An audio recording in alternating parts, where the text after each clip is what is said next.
Good evening, everyone. I'm gonna start letting everybody into the room.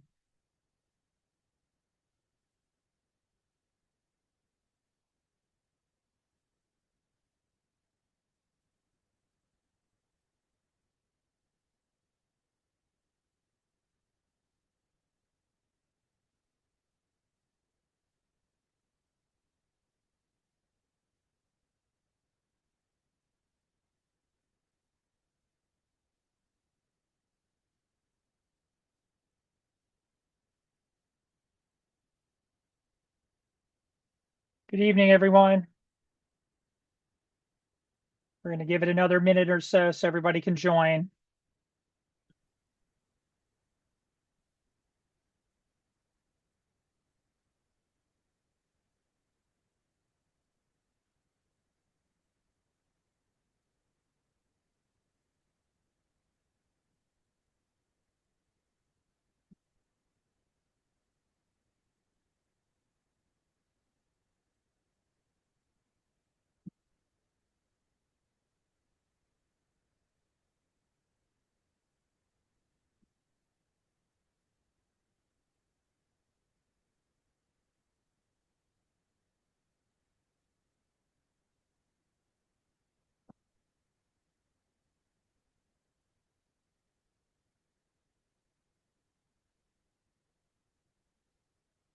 We'll get started in just a moment.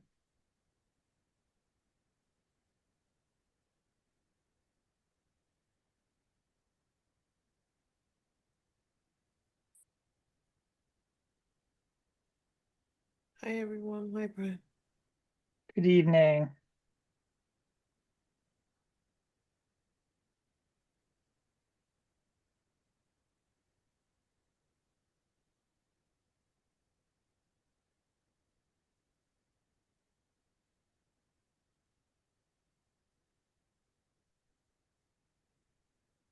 All right, good evening, everyone, and welcome to the February PTSA meeting. I'm Brian Rabin, PTSA president. First, I'd like to wish everyone a happy Lunar New Year. Last week was a very challenging one for our Wooten community, and I hope you and your families are doing okay as you can be after the shooting. It has been challenging for my family and I as well. I'm really pleased to have some guests this evening. I would like to welcome Mayor Ashton and Chief West, as well as other members from the city of Rockville. I would also like to welcome Kim Glassman, Magruder PTSA president. She's here tonight to share how the Magruder community healed following the shooting that occurred at their school in 2021. If you have any questions, please add them to the chat. We'll do our best to get to as many questions as we can. We have an hour, and there will be more time to follow up at the coffee chat with Dr. Bostic on Friday at 10 a.m. in the Career Center. So please mark your calendars for that. That's this Friday, 10 a.m. in the Career Center. And then at 7:30 this evening, we're pleased to have Erica James, Wooten parent and member of the PTSA African American Parent Student Network, who is our featured speaker for Black History Month. And now I'm going to go over to Dr. Bostic, but I'm not sure Dr. Bostic has joined us yet. Dr. Bostic, are you on?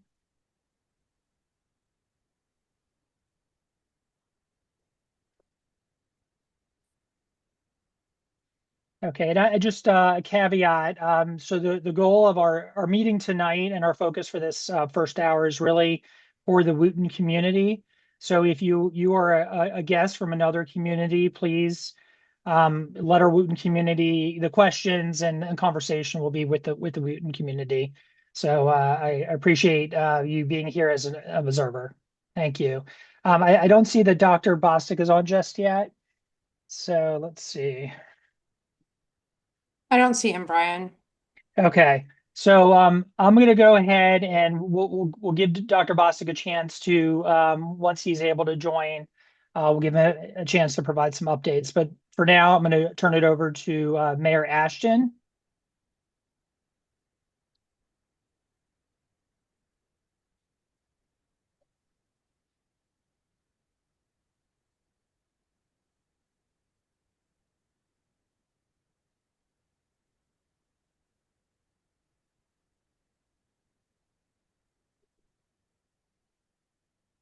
Mayor Ashton, you may be on mute.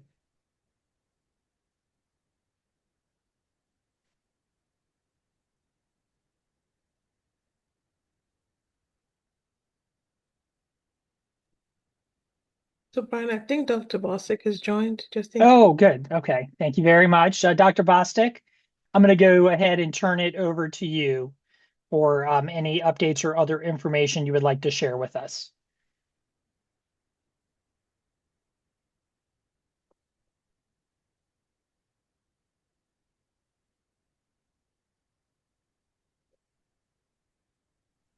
Can you hear me? Yes, sure can. Thank you very much. Yeah, no problem. Um, so I sent out a message on Friday. Do you want me to start with that, or are there any questions about that? Yeah, I think we'll leave it up to you. You can should start from that if and any other updates that you would like to share. Okay. And What's then up? and then questions will go into the chat and we'll let you know if there's questions. Okay, are there specific questions or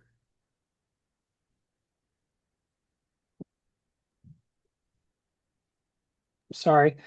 First, if you could give us any updates from since you sent out the message and anything that you could share with us in terms of updates for the school, how okay? students are doing, how teachers are doing, so forth. Thank you. Yeah, no problem. So let's stick to the message that I shared on Friday. So the main thing is let's start with the mental health supports.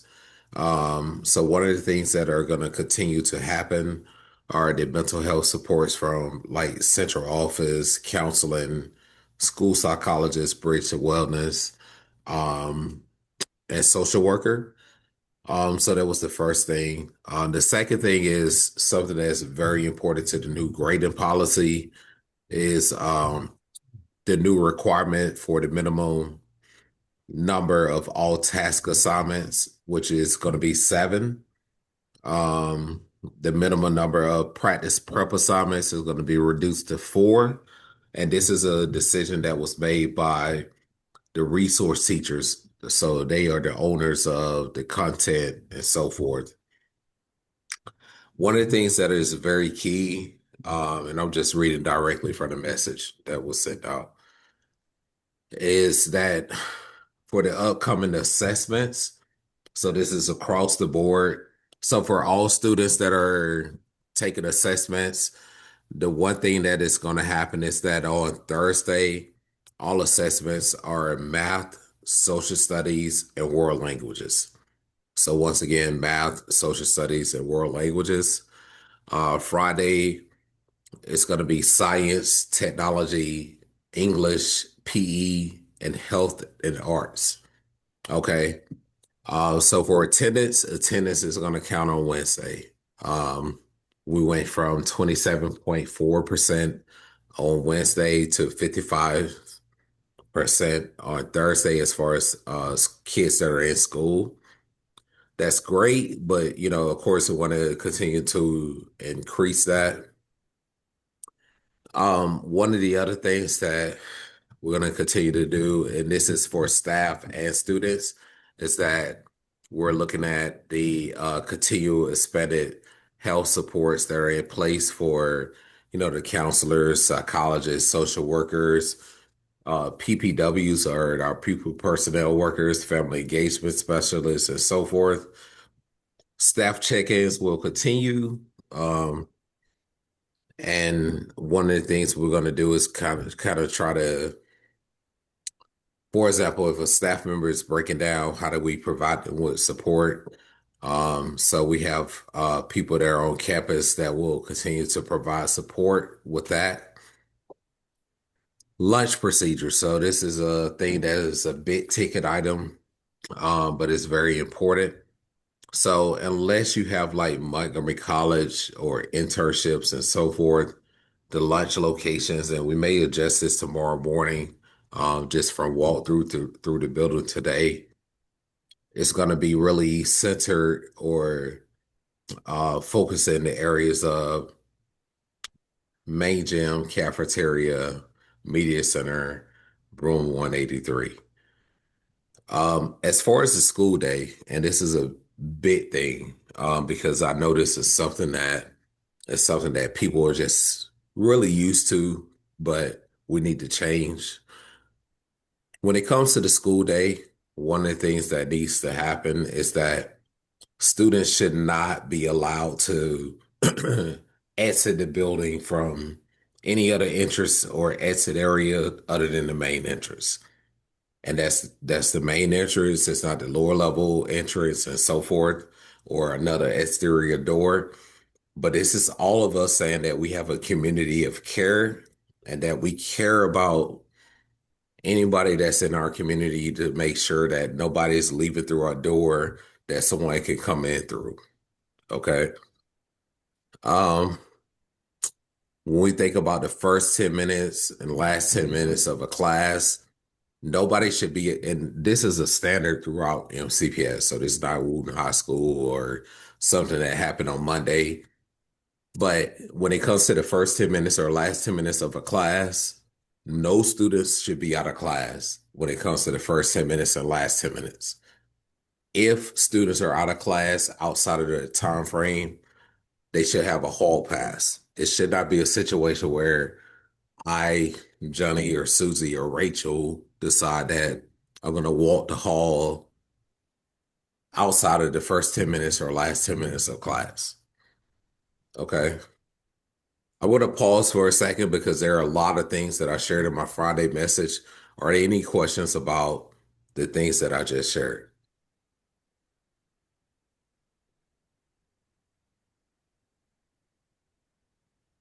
Dr. Bosky, there are some questions in the chat, but we're going to circle back to questions once we give Mayor Ashton and Chief West a chance to speak as well. And before we get to that, just respectfully, school policy stuff. Are there any questions about that?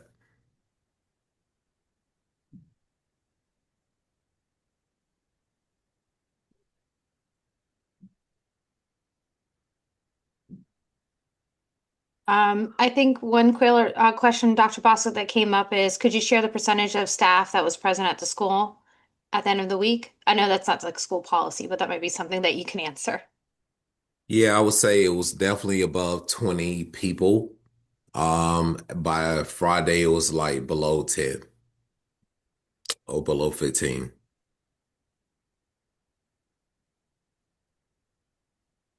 There's And another, oh, sorry, go ahead. I was gonna say, I see a question about the reunification process being so messed up. So the reunification process was not messed up.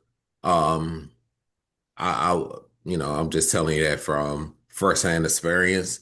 We had a opportunity to do like a role play of that in the fall.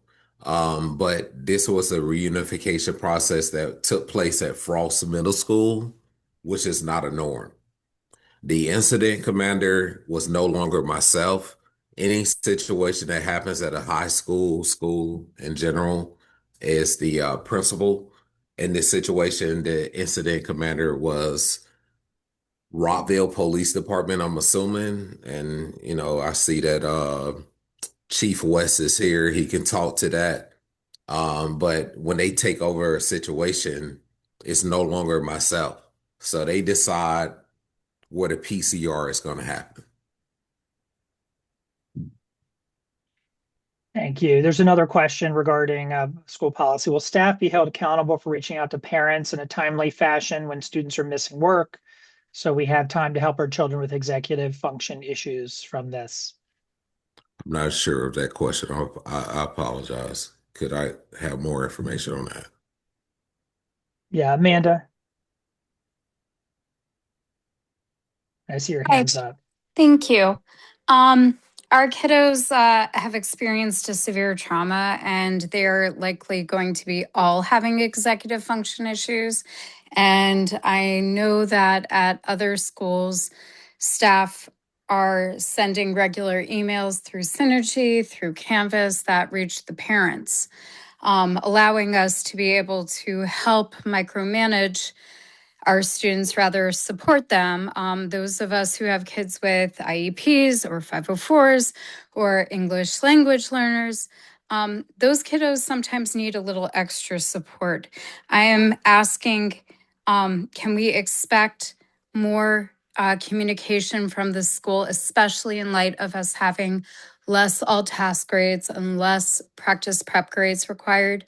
It will just be really helpful as a parent to know that I'm not going to have nearly as many surprises as I did first semester, and that my child will have less stress upon them, that we will be able, when they have an oopsie, to be able to make it up and not have it be damning.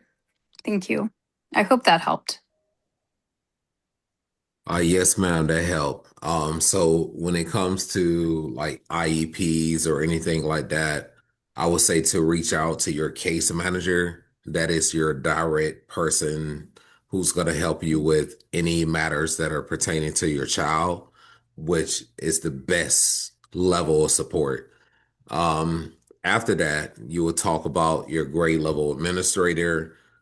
After your grade level administrator, you're talking about your counselor and so forth, and the grade level team, which are things that we implemented this school year.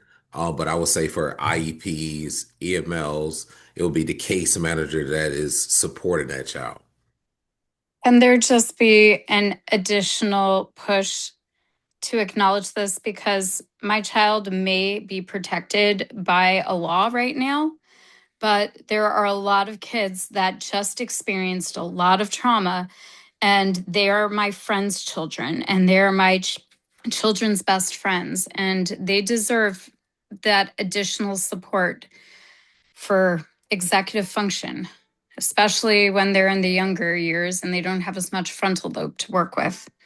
Thank you. And thank you for all that you're doing. Yes, ma'am. And thank you for that suggestion. I would say whoever that child is, they would need to reach out to the grade level administrator. That's very important.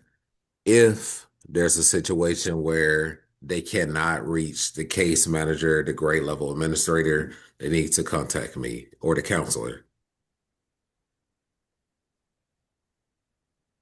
All right, Dr. Bosick, there's another comment in the question in the chat. What will you do for students that are overstimulated by being in such large student dense spaces as you're suggesting during lunchtime, especially when they have to perform in their hardest classes in the afternoon? Can I have more information about that? That would be Amanda as well. Hey again. Hey. So we're going to be besties. It's going to be great. Just go with it. Yes, ma'am. Is there any way? I know that the staff really need their time that is afforded them by contract. If it's any suggestion, when I needed to protect that time, I had 20 minutes at the beginning that I would have my room open for, or 20 minutes at the end.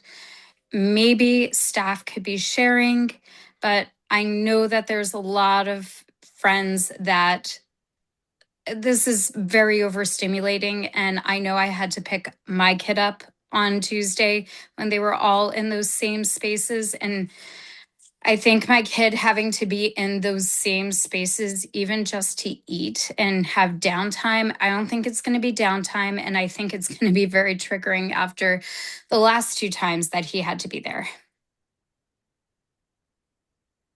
I don't know what the solution is, but my suggestion is what I had to do. Perhaps have staff, sign up, or those who are willing to have their rooms open.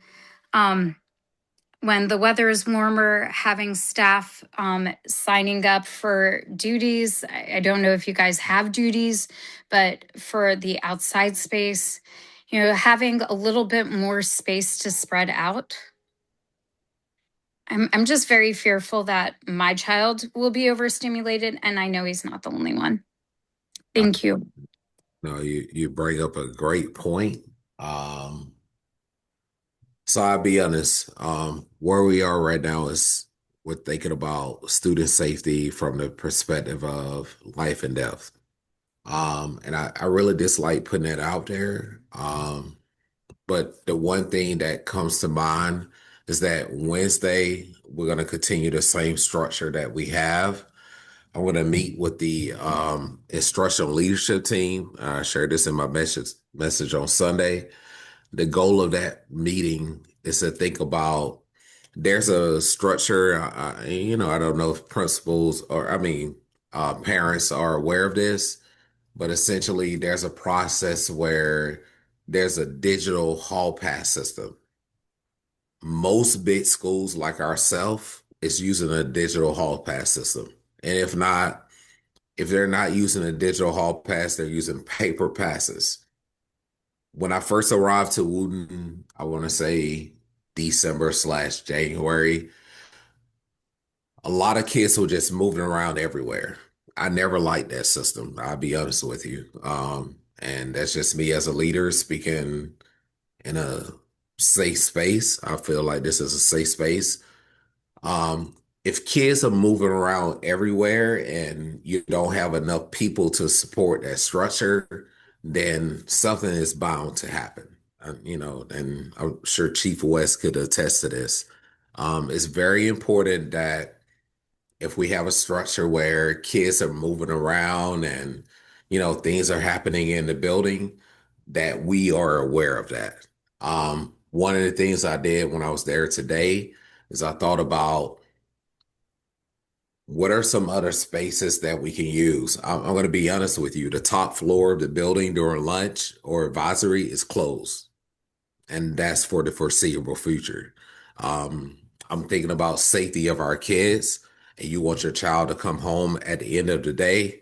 It's very important that we all agree, and I want to hear your feedback because if it's not going well, I want to hear from you as parents. But that's why I met with the kids with Dr. Taylor and some other people from MCPS. If it's not going well for kids, we want to know that. But at the same time, if people are moving around all of these different places, of course, as Chief West will attest to, this is an active investigation. So there are some things that I cannot do as a leader of the building that I'm not allowed to do. And if I do it, I'm going to be in court. All right. But at the same time, I'm trying to control what I can control because that's important to me to make sure your child make it home safely. Dr. Bosick, thank you. I'm going to move it over to Mayor Ashton. That's okay. Thank you. Good Can I evening, answer one everyone. more question? Oh, go if you ahead. don't Go mind? ahead. Yes, no problem. One of the things that came up in the chat is apologies.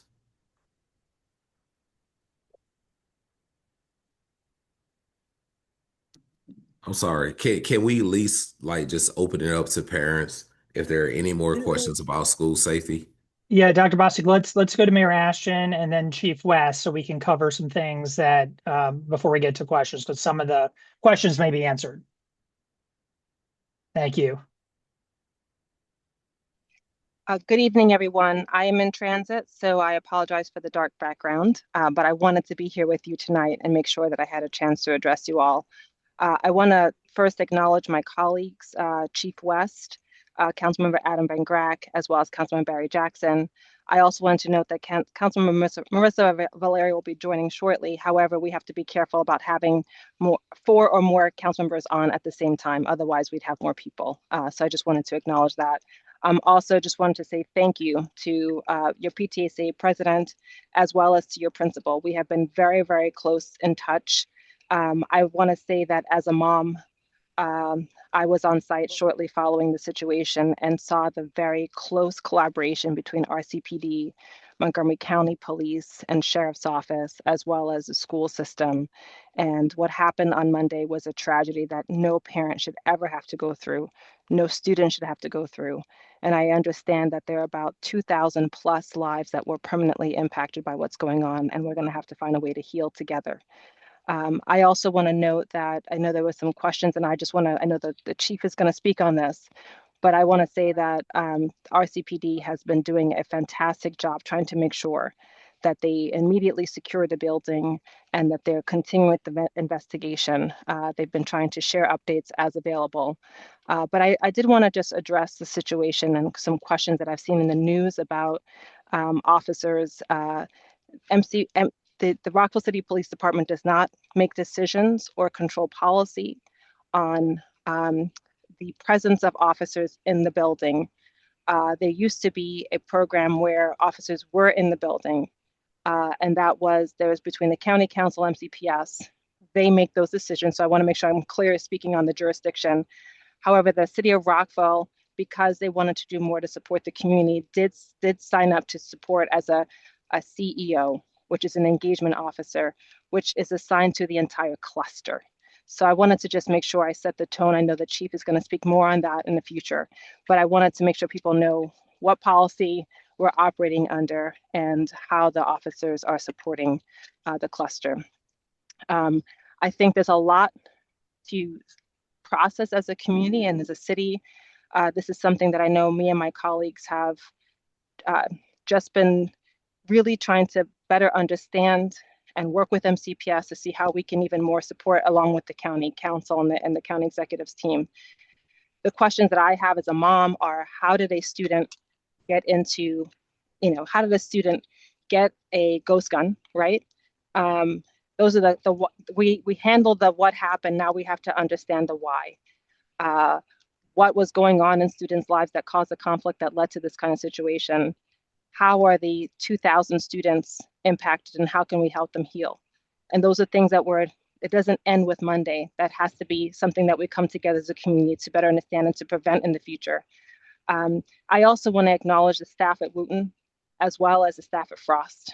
I saw and witnessed myself as staff stayed late and really was committed to supporting. But I also want to say as a mom, I saw parents waiting outside and students dealing with the trauma of what happened. And I wanted to acknowledge that that was not easy. As a mom, I would, just being apart from the child and having that uncertainty, I understand the pain, the stress that so many families, as I had a chance to talk to, were dealing with, including one of my colleagues. So I just wanted to say how the city of Rockville will continue to be supportive. Our RCPD will continue to investigate. And I also wanted to speak on the other issue. Wooten has been hit with two hard discussions back to back with the potential for the Wooten closure. And I wanted to just note that the entire mayor and council is working with the Board of Education to try to share our concerns about their decision on the school closure and also to collaborate on school safety. We have testified before the county council last week to support the renovations at Wooten and to keep Wooten in Rockville. We also have plans to be testifying on the 23rd. So I know that there's a lot of mixed emotions going on with both really hard back-to-back news. Public safety is the most important issue, but I have heard from a number of parents saying, what can I do to speak out and share my feedback on both of those issues? So there is a hearing on the 23rd with the MCPS Board of Education. The MCPS Board of Education will make a final decision on the boundary in March, around March 26th. You can share your input and sign up and share feedback on those. The city of Rockville has sent letters opposing what is being recommended, as well as agreeing to be continued collaborators, both on supporting a healthy building as well as enhancing public safety. So I wanted to just say thank you to the entire community. This is a rough time that we will get through together, and we will not stop asking questions and being a collaborator to improve public safety, as well as to support the Wooten community. Thank you. Thank you, Mayor Ashton. Let's go over to Chief West. Good evening, everyone. Thanks for having me. It's been a challenging week in a few days, not only for the community, but for our police department. As far as the investigation, it is very active and ongoing. Our investigators continue to work this case in collaboration now that criminal charges have been filed with the Montgomery County State's Attorney's Office. I did see a quick question pop up earlier in the chat, which I will address. Someone had asked, what was the time lapse between the time of the shooting and when we had someone in custody? And I want to let you know that that happened very quickly. We were pretty confident as to who was responsible for this. We had a surveillance team pick that person up right away, so that happened very quickly. the day of the incident. There's a lot of questions about what's going to happen with the ongoing investigation that, quite frankly, I just cannot answer because I have to protect the integrity of that investigation so that we can see this the entire way through the court process. I will say this, that it was a very quick response. We had the first arriving police officers were on the scene very quickly. When I got there, minutes after this occurred, there was a joint effort between our department, the Montgomery Sheriff's Office, the county police, and MCPS. To Dr. Bostic's credit and his staff, we set up our essentially our command post in the front office. It was very effective. A lot of decisions were made, but those decisions that were made, we took all the stakeholders' input. So I was pretty happy with that. The school was on lockdown for an extended period of time. We've had a lot of parents call our office asking why did we do this? Why didn't we do these other things? And I can tell you that we did not recover a firearm right away. And we were searching the school for that firearm. We brought in canine teams. We had a SWAT team there. Unfortunately, we have to use these measures, and we do that not lightly. We do that to keep everyone safe. Because until we knew where that firearm was and we could ensure that that school was clear, we did that with everybody's safety in mind. So as far as the investigation, there's not a lot more I can share because it's still very, very active. But I do want to address a news story that ran today. The night of this incident, I held a press conference with our partners to include MCPS and the county police. And then one of the questions posed was our CEO at Wooten during the incident? And I said it that night, and no, he was not. He was at Lakewood Elementary School handling a traffic matter. And matter of fact, we were contacted today by Fox News because I understand that there's some question in the community. Maybe there's been some miscommunication, but I assure you, our police officer assigned to Wooten High School is not just assigned to Wooten High School, he's assigned to the cluster of schools there. And when things occur at other schools, our officers go and address those as well. So Fox News came out today and they wanted some clarification. So I stand behind our officer. He was at Lakewood Elementary School. He was handling a traffic matter that was brought to his attention back in December. And he goes there about 3 days a week at certain times of the day to make sure that the bus circle, the bus flow is not stopped by parents parking cars to make sure that free flow happens. He also goes there for pedestrian safety. And, tonight, unfortunately, it's very disheartening because our police officers, they take this profession to heart. And Wooten High School is very lucky. Wooten High School has one of the most sincere, dedicated police officers, Corporal Steve Pascali, that I've had the privilege to work with in about 26 years. He puts his heart and soul into that school. He loves the students. He loves the faculty. It's just in the fabric of who he is. And to have it questioned in the media as to whether or not he was really at Lakewood Elementary School and is this some type of cover up? It's very disheartening for me to hear that, and it's hard for him to hear that. But I can assure you he was at Lakewood Elementary School. I have the CAD records that prove that. I had some conversations today with MCPS Central Office staff. They're aware that he was at Lakewood Elementary School. As a matter of fact, his cruiser was seen entering that campus at 1:47 p.m. On the MCPS cameras last Monday. He was not at Wooten High School because he didn't care about what was going on there. He was going to take care of a minor traffic issue at another school, which our CEOs routinely do.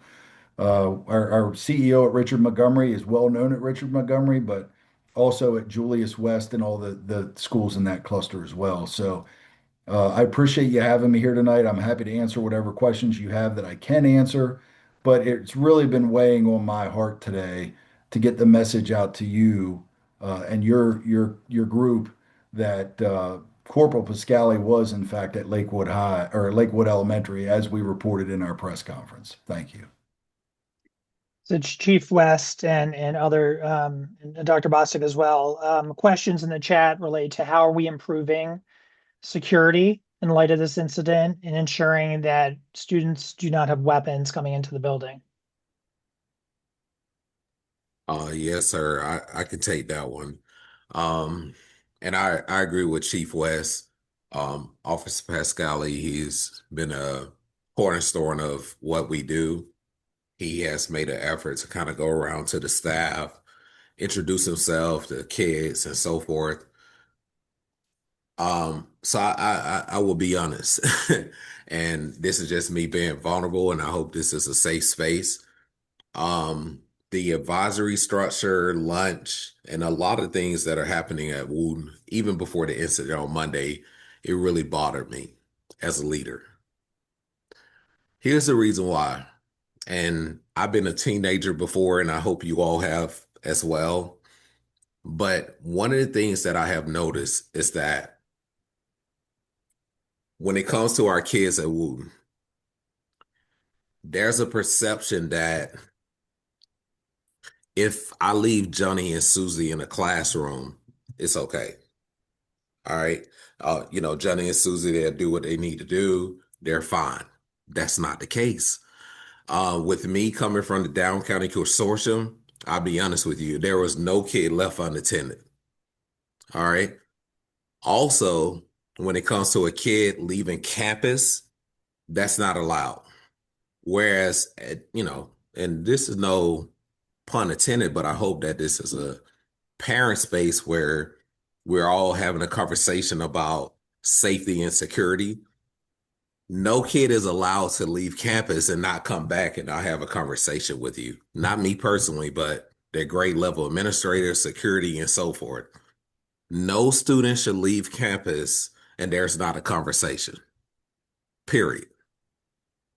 It's not, oh, this is Rachel or this is Ricardo and they're in the internship program, so we're gonna allow them to come back on campus. No, period.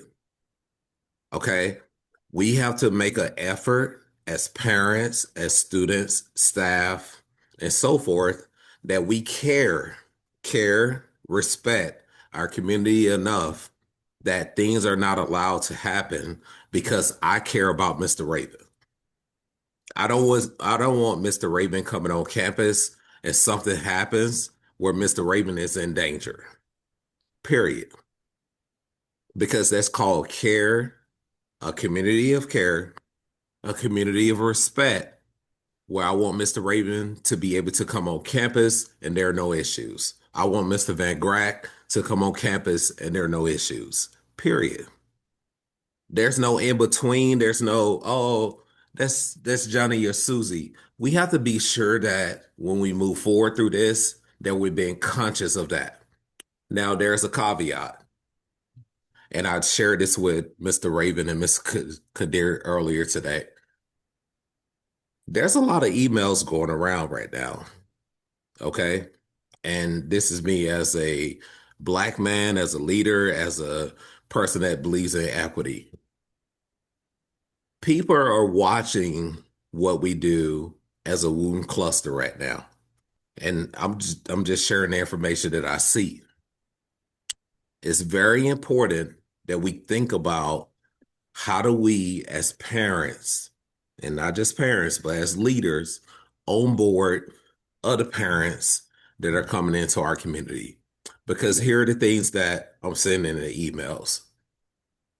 Well, why did Susie or whoever say that Richard is not a part of our community?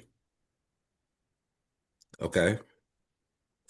And I'm not saying this because, this is a top thing on my mind, but just being in the building today was very eerie for me personally. It's just me as a person. Okay. But one of the things I want us to think about is that how do we onboard kids, number one? Number two, parents that are coming into our community. Because there's a parallel to that. If a kid comes into our community, we need to make sure that we're helping the parent come into our community as well. Because let's say that the parent's like 15 minutes from the school.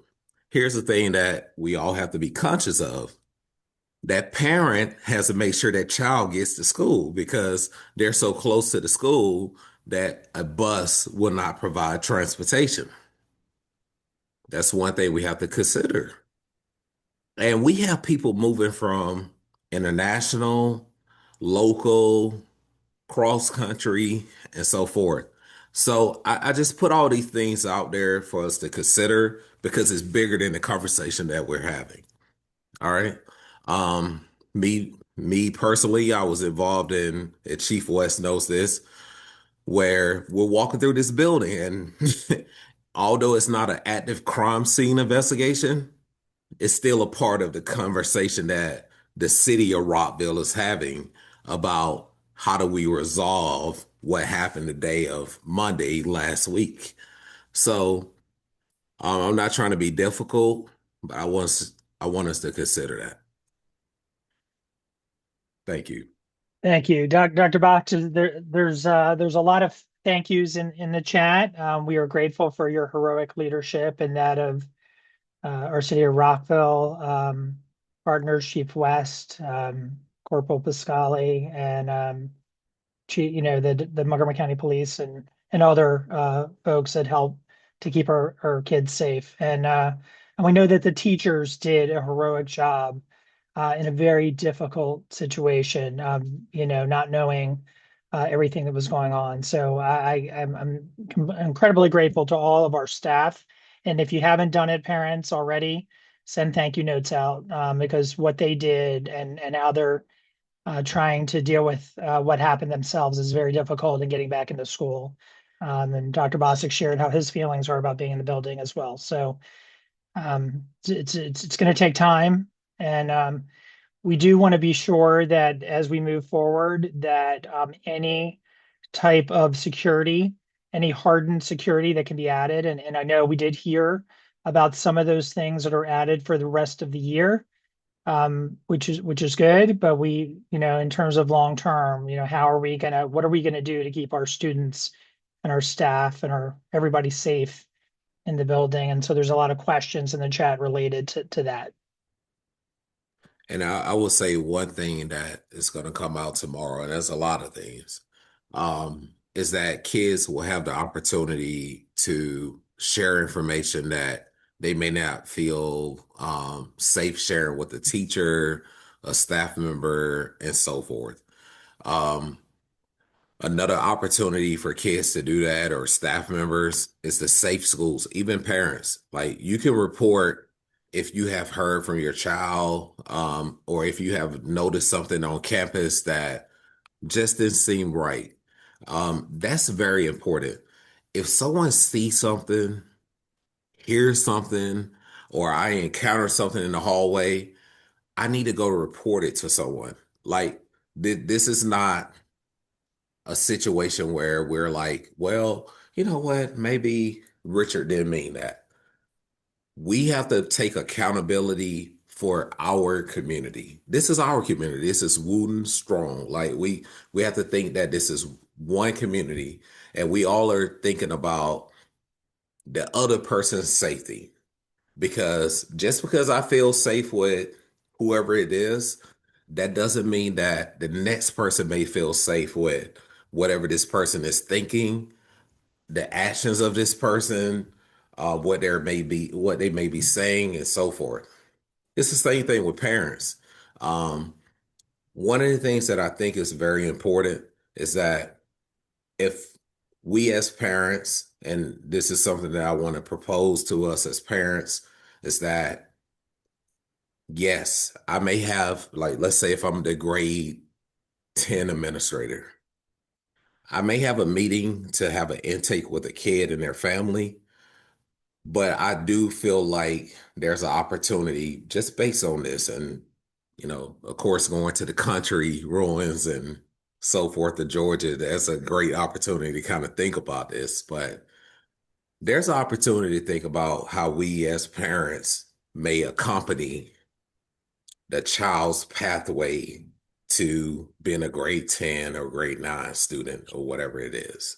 So I just want to kind of put that out there that this is bigger than the Wooten security, which I'm going to take ownership of as the principal because this is, the building that I supervise and lead. Every day I come to Wooten High School, and it's been a very emotional experience. But every day I think about, is this school better because I lead it? And I'm sure Chief West think this, Mayor Ashton, Councilmember Van Grack. Is this city better because I lead it? Right? And if the answer is no, how do you kind of shift those things without people feeling like, oh, you're Dati giving Josh. me, excuse me?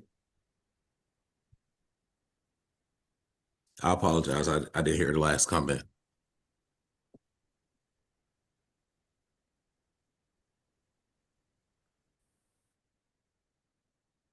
I think you're on Dr. mute. Bosick, I think someone just came off. I think someone just came off mute for a second. Okay. It sounded like a mom was asking where her kid was going in Russian. Oh, okay. Got it. All right. So I will end it there. I apologize for interrupting. Thank you, Dr. Bostic. I want to turn it over to Kim Glassman, who's the PTSA president over at Magruder, who they experienced similar incident in 2021 at Magruder. Kim. Thanks, Brian. And Brian asked me to come and, share anything I could share that might be of support to you all at Wooten.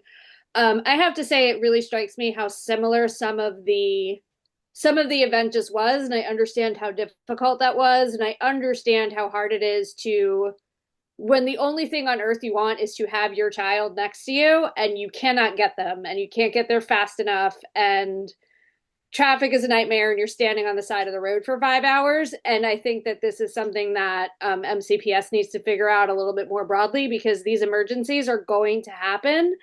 And in the heat of the moment, it is a 1-lane road. It is really hard to get to Wooten. There's nothing we can do about traffic. So what do we do to make this a better system for parents? I think that was something we spent a lot of energy on at Magruder.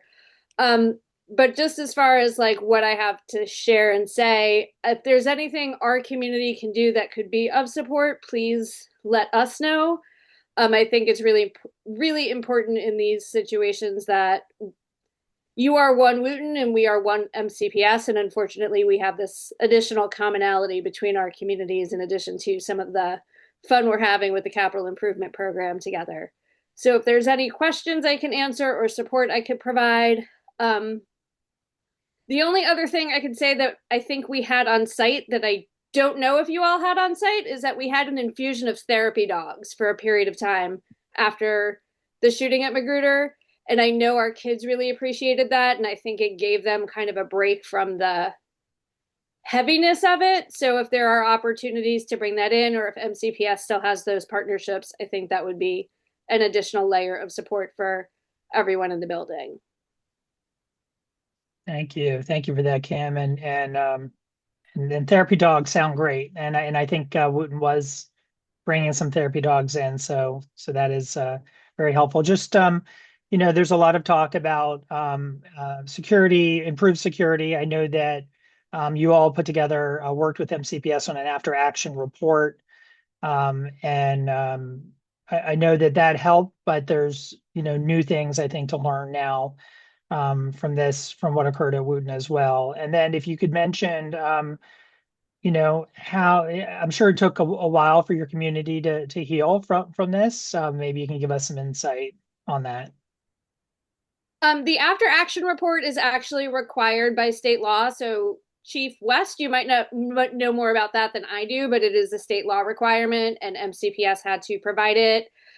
We had to work really hard to have the after action report be reflective of not just all of the things that people did well that day, but for it to also include opportunities for future learning and how to make sure that when there are events at other schools and other communities, that anything that went wrong is done better next time. And for me, the biggest piece of that was the communication and the reunification protocols.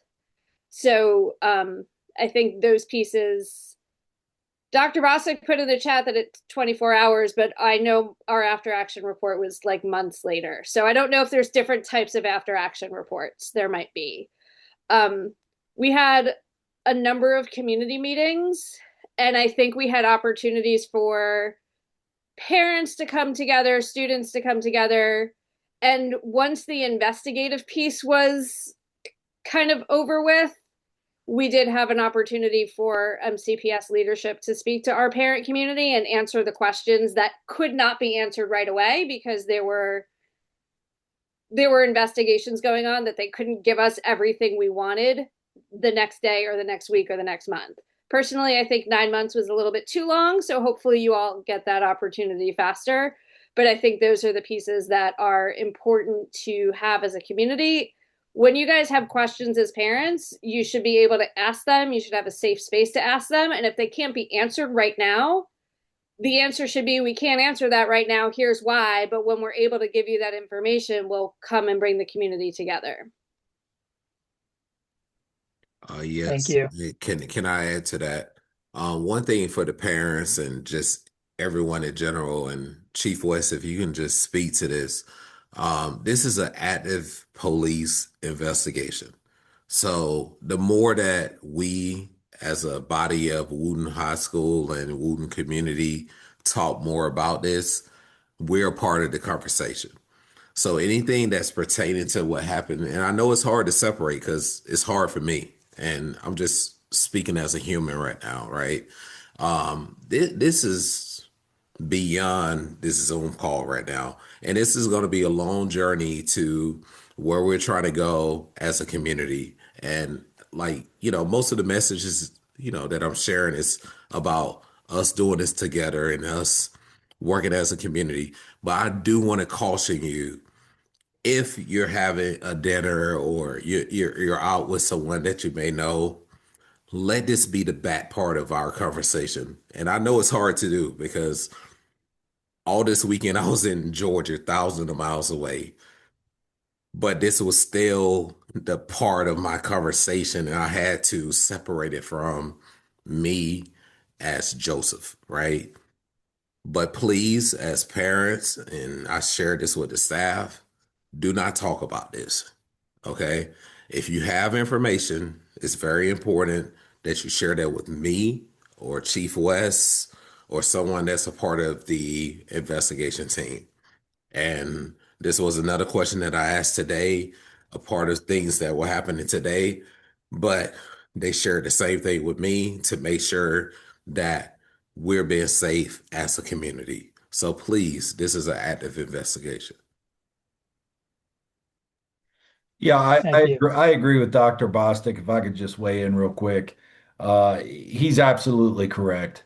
I went to a couple of the meetings last week at Wooten High in the evening where the school MCPS, Dr. Bostic, they all provided resources. And when those meetings were over, I had a bunch of parents ask me, "Well, what if my son or daughter knows this or that?" I gave them the appropriate channels to send information directly related to this investigation. And I'll put that in the chat too, so that people can be in touch with our investigators. But he is absolutely correct. I know there's a lot of things that float around on social media. We had a lot of calls from members of our community saying, well, we saw this on social media. We saw this on social media. We're aware of those things, and that is all part of our ongoing criminal investigation. Thank you. Wanted to just note that I included a link to the Magruder After Action Report in the chat. I also want to thank Kim Glassman from Magruder because you've been sticking with the Wooten community on two big important issues. And although it's not within Rockville, it just really shows how we are one community. So I just wanted to appreciate you for extending your time and volunteering to support our community. Yes, and I agree with you, Mayor Ashton. I've been in contact with Principal Lee Evans, who is still in the system. So this is going to be a long journey. I really get emotional thinking about it. Like, I'll be honest with you, my number one goal is to make sure your child comes to school, get a great education. That's what we're talking about. It's this your child coming to a classroom being able to thrive and do great things and go off to college and trade school or whatever the case may be. This is rough, and I will be honest. I'm a faith-based person, so my faith may be different than your faith or what you may believe in. But we have to find something that unite us as a community and push us forward to where we're trying to go. Um, because this is going to be a long journey. This is not the end of it. Last Monday or this weekend, and I'm thankful for the long weekend, but this is going to be a journey for all of us, and I'm asking you that you join us in this journey, with our mindset of our kids being educated. And here's the key, because I've been in situations where I could not be educated because I did not feel psychologically safe. How do we build a psychologically, make sure kids are psychologically safe when they're going to school? And that's one thing we can collectively work on together as a team, as parents, as students, as staff. We'll continue to work on those things, but we're working together as a team. Okay. So Chief West, I have a quick question. This is Dr. Okeke, African American student parent network liaison with the BTSA. I want to tell you that I do know Officer Pascali personally. He's a great officer. He has been to parents' meetings to get to know us and know him. I wouldn't have any doubts that if he were there, he would do what he had to do. My question for you would be, do you have any capacity to have more resources, to have more of your CEOs cover more schools? I'm not sure what the resource of budget is, but just curious to know if you have the opportunity to add more CEOs to the cluster schools that Officer Pascal is supporting. So thank you for your kind comments about Corporal Pascali. Yeah, that's important. So our CEOs are assigned to the high school and the clusters, but even outside of that, they're supported by our patrol officers. So if Corporal Pascali or Corporal Tibbs, who's another one of our CEOs, and their Sergeant John Lee, if they're tied up and they can't respond to a call at one of our schools, we send our patrol officers to those schools. So we do have that fail safe. The city of Rockville is in the middle of our budget process. I really don't want to speak about that because it has to go before our mayor and council. But I will say this, and our mayor and council colleagues on the call know this. I'm a strong advocate for a good working relationship between law enforcement and our school communities. Thank you. I just thank you very much, Chief West, and thank you, Dr. Bostic. I wanted to just note the CEO structure and policy is a decision that is between the county council and MCPS. So I just wanted to note that if you have ideas and thoughts about that system, those are the bodies that have the ability to make the policy changes. I think people still think that the CEOs are 100% in the school, the high school assigned to. That is a policy change that has been made. So whatever your ideas are on that, I know there's two sides of that story, okay? And I know that there was a push to remove them around 2021 and 2022. So I just want you to know that from the structure perspective, it's not a resource issue for Rockville. It is a policy discussion that the community and MCPS and the county council need to have. And just to supplement that, the reason why we've got Rockville City Police Department involved is because we have supplanted that. The city of Rockville has said we want to do more than what the county's doing, and that's why we are having RCPD as the CEOs and supporting as best we can, as opposed to having the county here. And Thank you. We're very appreciative wait, of that. one more thing, Mayor Ashton. So thank you for that. We did meet with your leadership, Chief West, and they did offer to have parents engaged when you are reviewing the MOU that guides the CEO roles and responsibility. Not sure where that fits in the hierarchy of things, but if that's something that we can have more clarity on. How those negotiations are happening as the MOU is being rewritten, please let us know. And Mayor Ashton, please do same.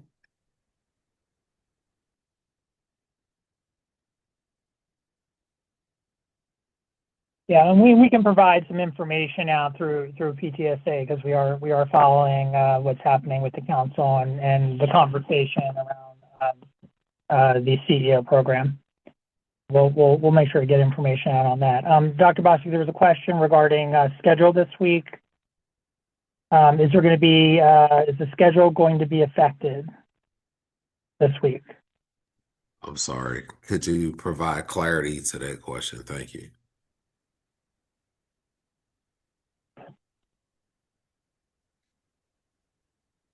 Who do we have asked a question? Lawrence?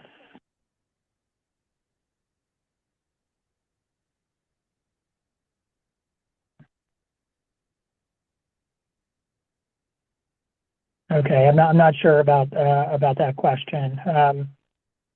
Okay, and there was a few questions regarding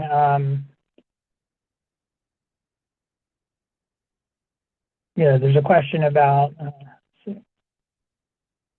some question around procedure around coming into after the incident when officers are coming to clear the room. I think it may have been SWAT that was clearing. And it was, frightening, of course, to students and staff, but, can you talk a little bit more about the procedure around that? Yeah, of course. I've had this question a lot as well this week and last week. Unfortunately, when our officers entered that school, they entered that school under the active shooter protocol, which is exactly what we want them to do. They have to go in and secure the school. And unfortunately, it requires a SWAT team to do that. Wooten High School is a big school, and we had to do that as safely as possible. And I have personally spoken with parents who had students in those classrooms. It can be frightening, and I understand that, but it was all done for the purpose of safety to ensure that we made that school as safe as possible. Those police officers that were first arriving entered that school. They did not know. We responded to a basic call for a shooting at Wooten High School. Those officers didn't know what they were going to encounter when they went in those front doors of the school, nor did we know what we were going to encounter as we moved through the school with a tactical team. Unfortunately, that's part of what we have to do. We had about 9 canine teams at the school as well, and they were firearms detection dogs because, as I said earlier, we were looking for the outstanding firearm. So yeah, unfortunately, our SWAT team trains with our patrol officers on building clearing. And in this situation, because we knew we had had one victim, we just weren't sure what we were going to run into in those rooms. And yeah, those officers did enter those rooms with weapons drawn, which is the protocol. Thank you. Thank you, Chief West. Okay, I thank you to our guests for joining us this evening. There will be an opportunity for our principal's coffee chat in the Career Center, 10 a.m. on Friday, the end of this week. And now we're gonna move on to Nikem, who's going to introduce our speaker for this evening. So I'd like to turn it over to her. Thank you very much. We're speaking on mute. Thank you, Brian. So I'll introduce us on our next speaker. Can you hear me? Yes, we sure can. Okay. She's one of us, is a Wooten parent, Erica James. She's a higher education professional dedicated to advancing educational equity for underrepresented, first generation and limited income students. She's the founder of Black Girl Boho, an e-commerce boutique specializing in accessories, apparel, and home goods that celebrate African heritage and bohemian aesthetics. Erica is a proud Wooten parent. Her son, Taj Smith, graduated from Wooten in 2024 and earned a full athletic basketball scholarship. While her youngest daughter, Zahara Smith, is currently a Wooten senior, pre-med, and preparing for college. Outside of her professional and entrepreneurial pursuits, Erica enjoys cycling, water sports, and practicing golf. She is passionate about Black history and excited to share little known and often forgotten facts about the contribution of Black people to our local community this nation and the globe. So I think we couldn't have found a better person to speak to Black History Month today than our own Erica James. So Erica, you can take it away. Yes. Thank you so much for having me today. I'm very excited and at the same time, obviously impacted, as so many of us are, by the events that have happened this week. So I want to take a moment to thank Dr. Bostic for his dedication. Hi, Monica. Hello, everyone, and everything that he's done. This is a heavy burden to carry, and we really appreciate it. Thank you to the mayor, the police chief, everyone that has come together during this time. It's very heartening to see, and I know that we're going to get through this together. So without any further ado, let me see, am I sharing my screen here? Let me see, share. Let's see here. Can everyone see my screen here? We can see it. Do you want it to be in presentation mode? Yeah, there we go. Perfect. Yes, perfect. So I titled this presentation More Than a Month, excuse me, A Legacy of Impact, a Century of Black History commemorations, because this year actually commemorates the 100th year anniversary of Black History Month. So what better time to pick this title? We already talked a little about me, about who I am. Very proud of the Wooten community. I've grown so much here and made wonderful friendships. So even though my daughter Zahara is going to be graduating soon, I'm excited at the impact that she's had, the education she's received, and the meaningful friendships that she's forged over time. So very quickly, a roadmap. We're going to talk about the significance of Black History Month, what it is, why we celebrate it, why it's important to learn, what it means for Black people or people of African descent. I'm actually going to go through a list of contributions and challenge you all to get out a pen and a pad and write some things down and fact check me. I mean, there's so much information out here. I said, oh my goodness, I would need like 4 hours to really cover all the different things that the contributions that have been made, but I'm very proud to be able to present them to you. And then I'll end with a list of suggestions, suggested readings if you want to learn more. So I thought it was really befitting to start with a quote by James Baldwin. If you know where you came from, or I'll read actually fully. If you know whence you came, there is really no limit to where you can go. And it's just really framing this as, a really central point for us to really understand the import of our history, knowing where we came from and knowing where we can build and go from there. Just my own personal story. I have a master's level education. I have several certifications, several licenses, but I was the first in my family to graduate high school. I did say high school, let alone, college or graduate level work. And, I didn't really start to learn about my history as a person of African descent until until college. So that was really when it clicked for me, is that, oh my goodness, there's so much more to my origins and my being. And I really feel like that propelled me. So I really look forward to sharing this information, and hopefully it can become a norm even after I'm gone, for others to come actually to school and share some of this information.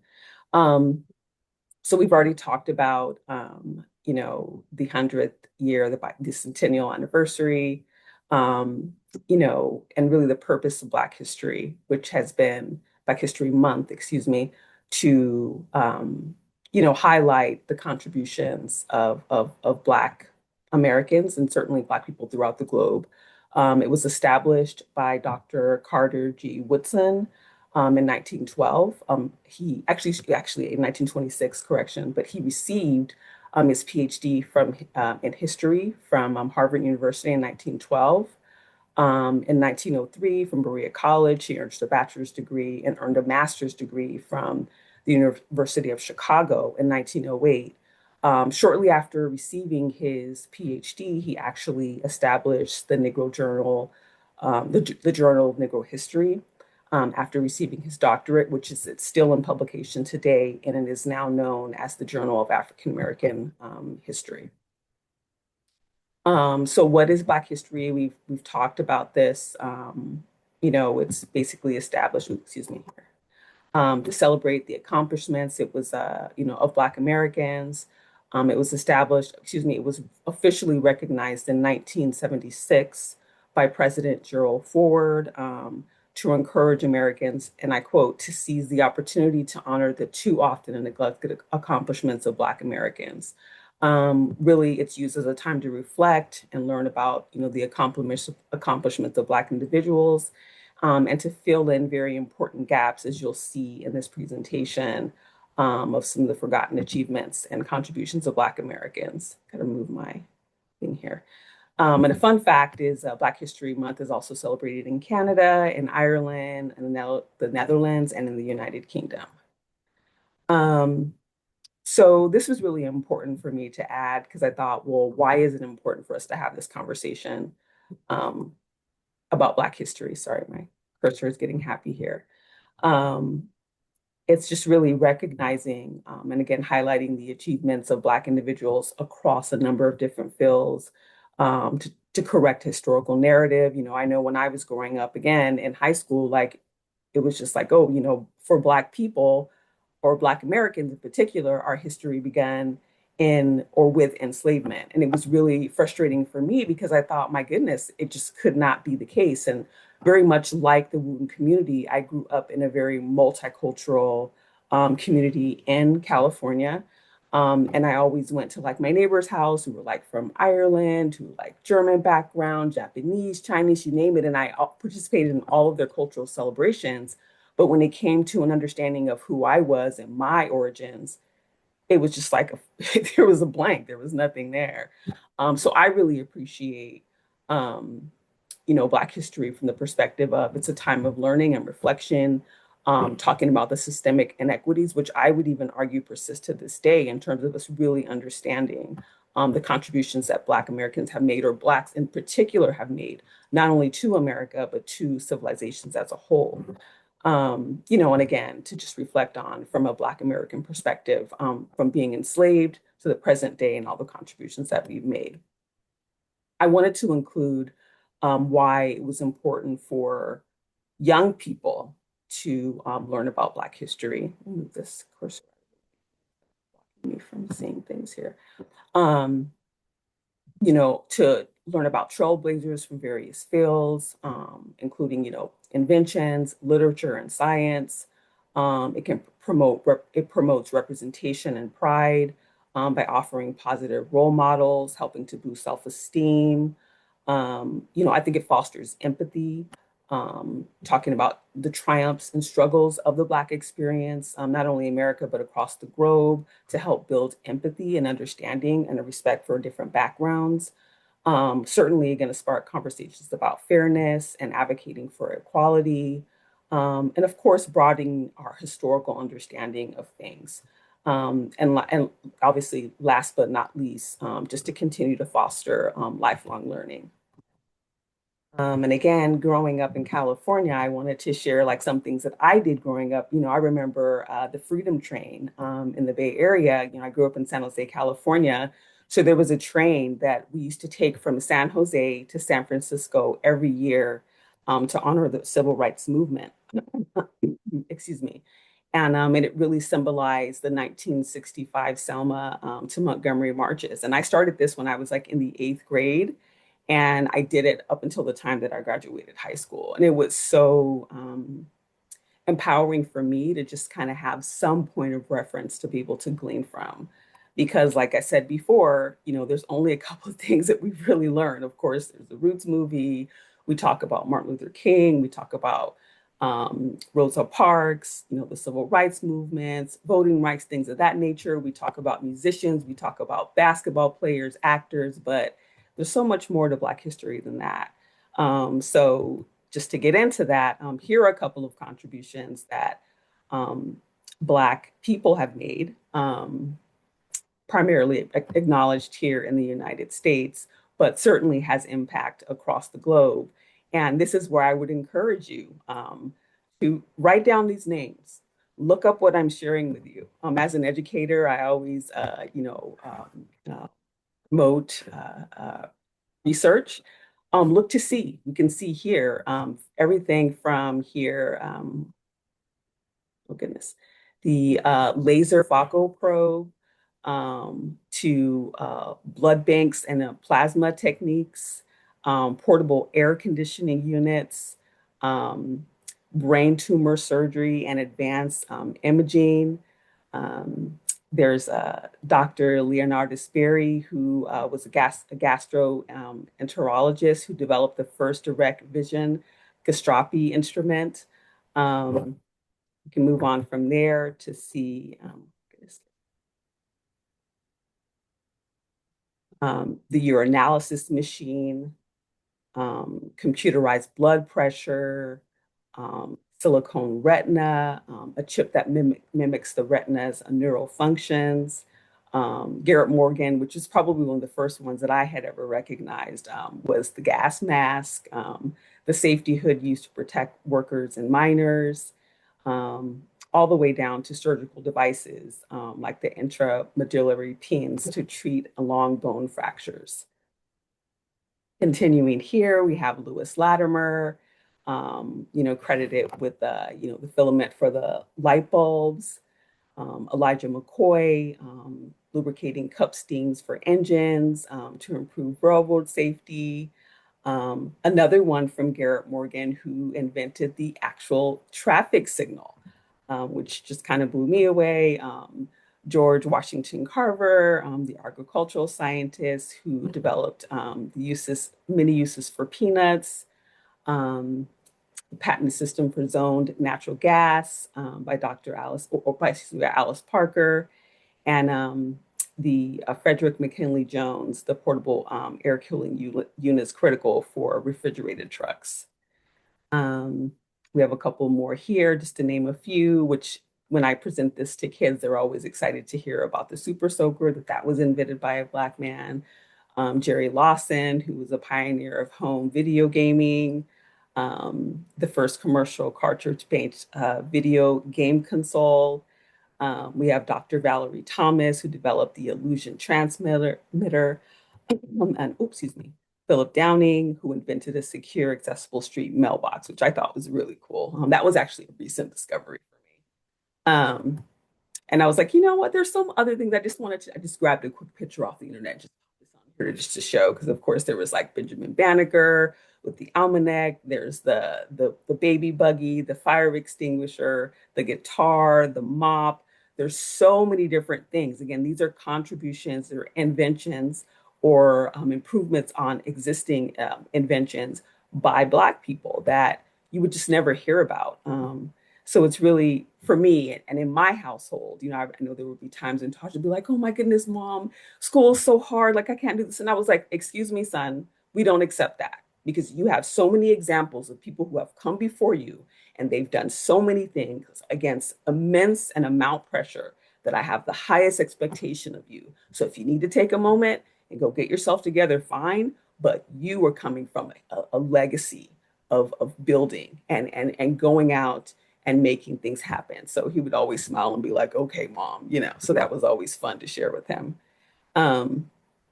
So yeah, this was by no means meant to be like a comprehensive, overview of all the things that, contributions that Black people have made, or people of African descent have made, just some things to kind of spark your interest and get you to just think more about how we can weave that into how we teach, how our children learn, not only within Black households, but households of all different cultural backgrounds. Something that many people don't know about is the Black jockeys of the Kentucky Derby. The was actually the Kentucky Derby actually started out with enslaved Black men that were forced to race by their owners, and they betted on who would win. And that was basically where that tradition came out of. And there's a ton of information out there. The Kentucky Derby Museum now has an exhibit to actually acknowledge that. And in fact, Black men dominated the Kentucky Derby until Jim Crow, that actually forced segregation and pushed them out of, the race where, they could not be in the white only spaces. So from there, it was a complete decline. Something else that I'm always excited to share is the impact that Black Americans had on birthright citizenships. And I thought I wanted to read this because this actually came from the website, from Martha Jones's website. And she says, Birthright Citizens tells how African American activists radically transformed the terms of citizenship for all Americans. Before the Civil War, colonization schemes and Black laws threatened to deport former slaves born in the United States. Birthright Citizens recovers the story of how African American activists remade national belongings through battles in legislatures, in conventions, and courthouses. They faced formidable opposition, most notoriously from the US Supreme Court decision in Dred Scott. Still, Martha S. Jones explains no single case defined their status. Former slaves studied law, secured allies, and conducted themselves like citizens, establishing their status through local, everyday claims. All along, they argued that birth guaranteed their rights. With fresh archival sources and an ambitious reframing of constitutional law making before the Civil War, Jones shows how the 14th Amendment constitutionalized the birthright principle. The aspirations of Black Americans aspirations were realized. So this amazing contributions that many people are not aware of, that Black Americans actually fought. So many people come to America and enjoy all the privileges that this wonderful country brings. And had not it been for the struggles, the blood, the sorrows and sacrifice made by Black Americans, that may have happened, but it would have happened at a later point. So that pretty much concludes this presentation. Just, some of my favorite books that I always reference and read through are the African Origin of Civilization by Shinkata Diop, Pre-Colonial African Material Culture, which combats the stereotypical images of like technological backwardness in Africa, and When We Ruled by Robin Walker. So those are a couple of things that I would encourage people to take a look at if they were interested in further reading to kind of get more background. So that concludes my presentation there. Thank you so much, Erica. Not sure if anybody has any comments, questions. Feel free to unmute yourself and ask. I think one thing that Erica and I talked about was her trip to Africa. And I would hope next time that she would extend this to a part 2 presentation to talk about our full circle experience to the motherland. And I can put I was it actually, too. if I could just interject really quickly, I was Sure. trying to like limit the time. I did not want to like, take up all the time, but I was fortunate to be able to go to Sierra Leone for the first time on the continent of Africa in December. I spent 3 weeks there and it was totally amazing. Like, again, growing up in California in such a multicultural environment, one of my best friends over the past 30 years is from Sierra Leone, and she came to the United States during the Civil War there. So I was able to go there and, she hosted me for 3 weeks and it was just a phenomenal experience. We went to Bunce Island, we went to Banana Island, we went to Tasso Island, and those were some of the major ports for the transatlantic slave trade.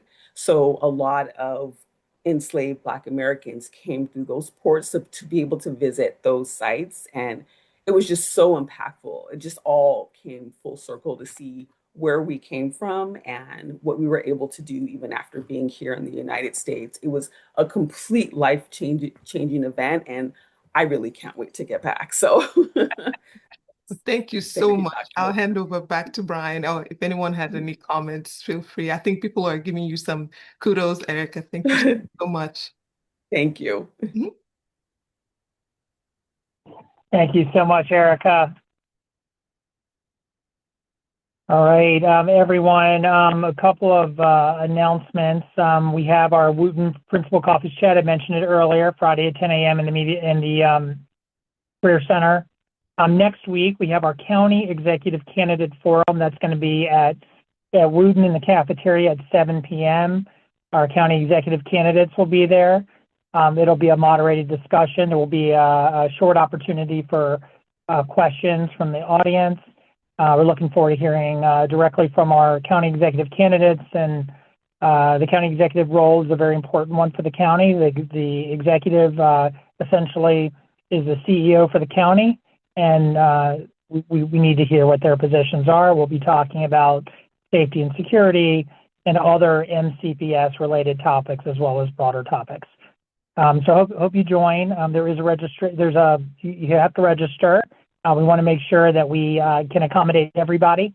And then in March, we have our second annual Harlem Wizards versus Wooten Cluster.